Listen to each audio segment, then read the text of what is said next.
चतुश्लोकी भागवत श्रीमद् भागवत के अंतर्गत आती है, जिसमें 4 श्लोकों के अंदर भगवान श्री हरि ने ब्रह्मा जी को जो दिव्य उपदेश प्रदान किया है उसे ही चतुश्लोकी भागवत के नाम से जाना जाता है।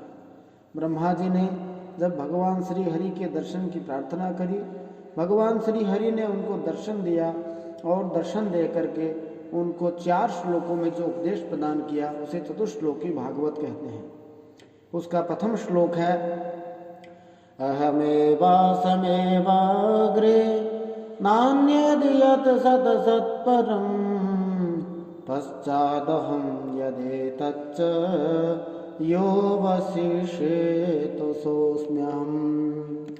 अर्थात भगवान श्री हरि कहते हैं, सृष्टि के पूर्व केवल मैं ही मैं था, मेरे अतिरिक्त न स्थूल था न सूक्ष्म और न तो दोनों का कारण अज्ञान। जहाँ यह सृष्टि नहीं है वहाँ मैं ही मैं हूँ और इस सृष्टि के रूप में जो कुछ प्रतीत हो रहा है वह भी मैं ही हूँ और जो कुछ बच रहेगा वह भी मैं ही हूँ। दूसरे श्लोक में भगवान श्री हरि ब्रह्मा जी को कहते हैं, ऋतेर्थं यत् प्रतीयेत न प्रतीयेत चात्मनि तद्विद्यादात्मनो मायां यथा भासो यथा तमः। वास्तव में न होने पर भी जो कुछ अनिर्वचनीय वस्तु मेरे अलावा मुझ परमात्मा में 2 चंद्रमाओं की तरह मिथ्या ही प्रतीत हो रही है, अथवा विद्यमान होने पर भी आकाश मंडल के नक्षत्रों में राहु की भांति जो मेरी प्रतीति नहीं होती, इसे मेरी माया समझना चाहिए। तीसरे श्लोक में भगवान श्री हरि ब्रह्मा जी को कहते हैं, यथा महान्ति भूतानि भूतेषु च वचेष्वनु प्रविष्टान्यप्रविष्टानि तथा तेषु न तेष्वहम्।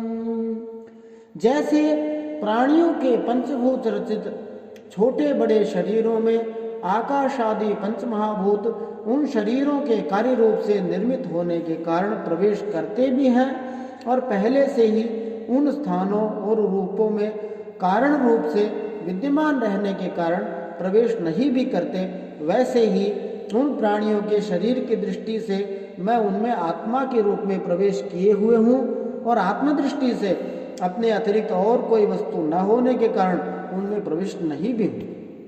अंतिम चतुर्थ श्लोक भागवत के अंदर कहते हैं भगवान श्री हरि, एतावदेव जिज्ञास्यं तत्त्वजिज्ञासुनात्मनः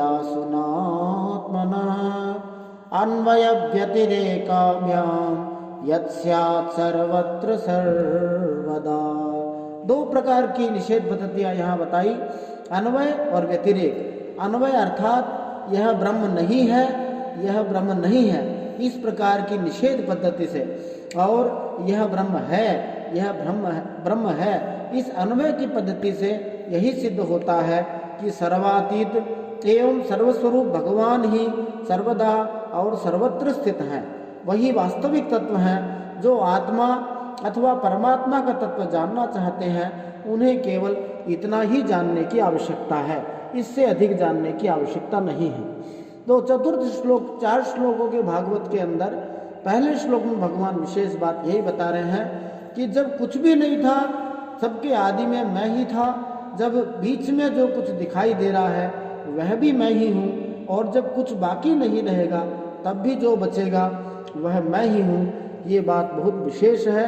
और अंतिम श्लोक में भगवान ने बताया कि जो कुछ है वह केवल परमात्मा ही है। इसी बात को भगवान श्री कृष्ण ने गीता में वासुदेवः सर्वम कहा।